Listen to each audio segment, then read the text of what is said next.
I've been playing a lot of Pokopia, so here are a bunch of tips and tricks that I've learned and have been utilizing over the last 80 to 85 to 90 hours of gameplay. First off, here are some tips if you literally just started and don't want any specific spoilers. You do not need to worry about watering every bit of barren grass and soil. It'll be easier later. Just do what you need to progress the missions given by Professor Tangrowth and the starters. You will eventually be prompted to journey to other areas. Even if you want to be a perfectionist, it's worth visiting each area and working through their stories to unlock more tools, materials, and abilities that will help you out in the wasteland and all that. Also, nothing is truly finite. The game has multiple ways to get more resources, so don't be afraid to cut them trees, break them rocks, and do whatever you want to shape the world around you.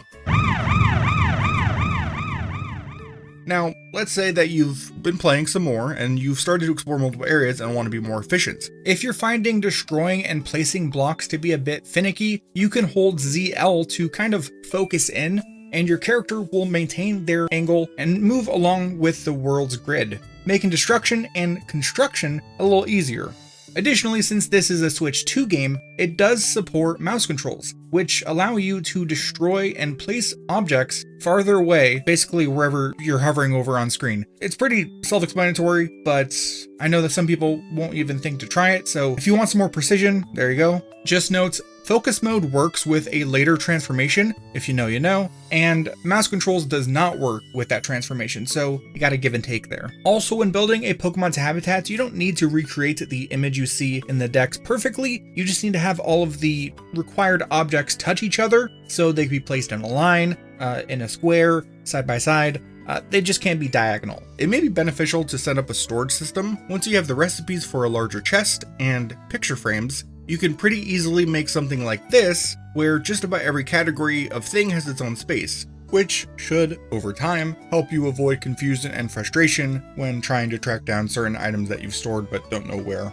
The crafting bench can pull ingredients from adjacent chests, but you can actually fit 4 extra large chests like so for even more convenience, or even place the chests inside of a home where the bench will pull from up to 4 containers from anywhere in the room. I used Rowlet's house for testing. He likes containers, so I don't think he minds. While it's not super obvious, the bench will pull from the 4 closest chests, so if you have more than that and don't know which are being accessed, just check which ones are being opened and closed as the workbench is used.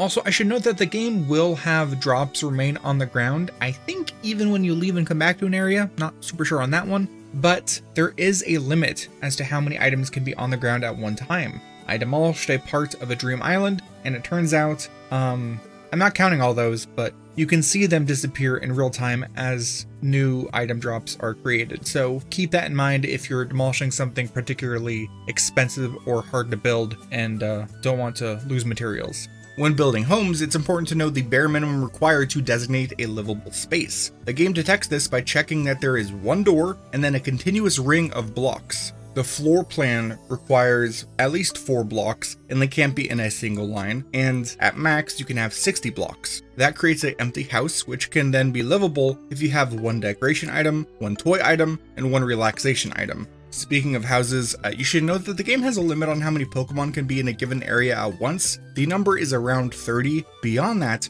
the game will start to hide Pokemon dynamically if it can. It prioritizes showing Pokemon in their outdoor habitats, and then Pokemon in manually built homes, block by block, and then houses with interiors separated by loading zones. If you make the mistake like me of having a Pokemon with no assigned home disappear, it's just up to time until it reappears. Also, being at the limit of how many Pokemon can be out and about also greatly slows down how often new Pokemon can appear in habitats. So you're welcome to make plenty of block homes, but having a portion of Pokes living in the dedicated wood, stone, plaster homes helps a lot. If those are selected to be unloaded, they can always be found by going inside the house.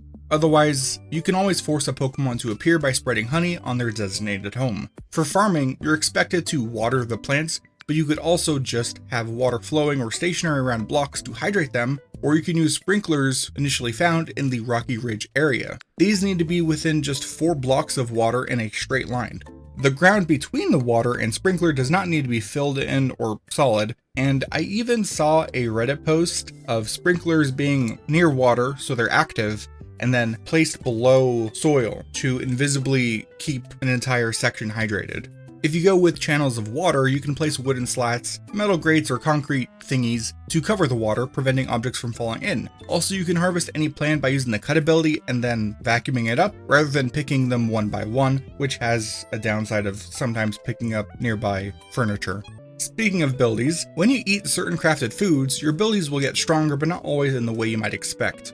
Normally, growth will create vines on the side of rocks, dirt, and grass, but using the powered charged growth spawns a different, non-climbable kind of vine that can connect to itself horizontally and vertically. You can use soup to power up how many blocks you can hydrate at once, but it's even better if you learn the ability to swallow and spit out liquids from Paldean Wooper. With this, you can place water source blocks that can flood entire areas very quickly. In a similar vein, drinks that you can get from powered vending machines allow you to essentially create fresh water, salt water, hot spring water, marshy water, or lava, wherever you want, and then you could use the gulp ability to propagate it around. Cuts, of course, can be used to fell trees, but you can use the powered charged cut to fell a tree without having to deal with the stump. Also, when powered up, each cut deals more damage, which is itself pretty helpful. Rototiller cannot be powered up, but it can be used to pick up and relocate various flora without needing to plant seeds and wait for them to grow.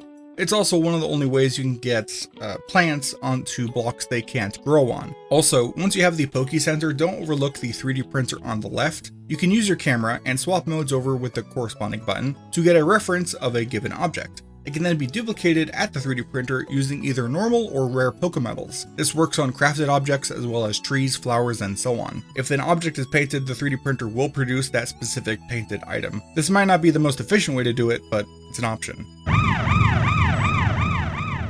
When using the Magnet Rise transformation, you can break and pick up objects by pressing Y.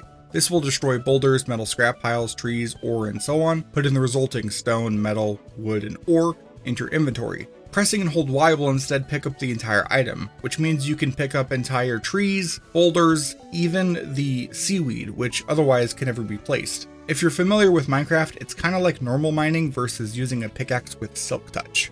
When digging up buried treasure, marked by a glowing spot in the terrain, you'll sometimes find mysterious slates. If you don't know, these are meant to be placed into the wall in an underground temple thing below the withered wasteland.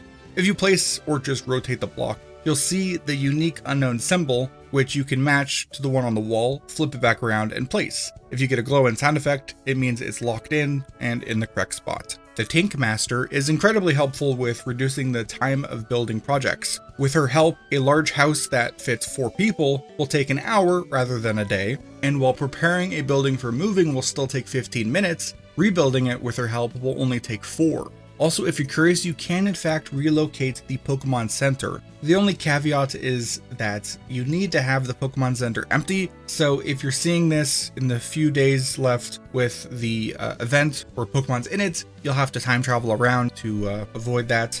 Also, when you go to place it again, you can't place it over the same spot because while being relocated, the Pokemon Center's floor and PC will remain in place so you can access them, but will block the space. So you'll have to move the Pokemon Center away and then move it back if you want to rearrange it right there. As you can see, my Pallet Town or DPad land Pokemon Center is back in place on a proper level, and I'm ready to build some more stuff. The whole process, demolishing twice is 15 minutes each, rebuilding is 4 with the Tink Master's help, so not that bad. Anyways, I've run out of things I want to talk about, so if you have any tips or tricks that you want to share, please put them in the comments down below. If there is interest in more Pokopia content, I'll make another video because honestly, I'm really loving this game and any excuse to play it some more is a welcome one. Thank you for watching, big thanks to my channel members for their support, and a Pokopia-sized thanks to Shay for being a super fan. If you enjoyed this video, why not leave a like, maybe subscribe? I have made Pokemon content in the past, but I also do other stuff. I've done Terraria, Minecraft, Animal Crossing. Give it a watch or don't, either way. Thank you, goodbye.